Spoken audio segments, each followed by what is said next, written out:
Hello everyone, today we are going to learn how to install .NET Framework 3.5.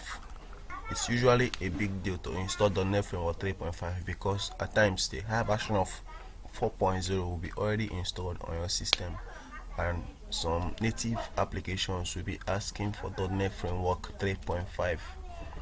So today I'll be showing you how to install .NET Framework 3.5.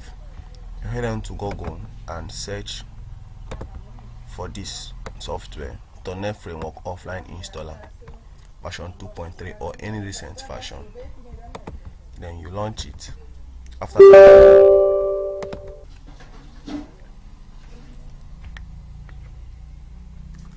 so this is the interface. As you can see, it's an offline installer for both Windows 10, Windows 8.1 or Windows 8. So before we continue, so you should select an installation media. So you need to have if you're using Windows 8, you need a bootable CD for Windows 8 or for Windows 10 if you're using Windows 10. So I have my CD already, so I'll just select my Windows 10 CD. So I have Windows 10 already, the ISO file. I will mount it. Take note of the drive letter, drive E.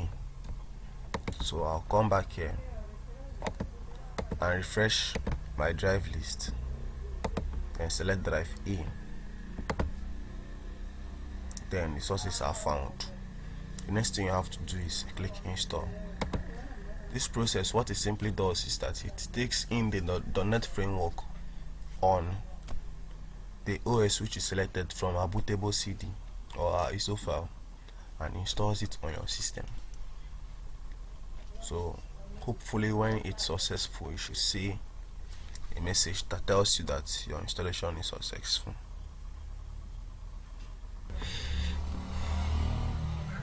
Okay,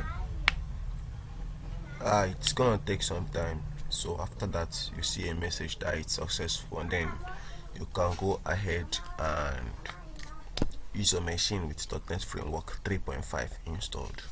Thanks for watching. Please subscribe to my channel and like us on Facebook. Bye.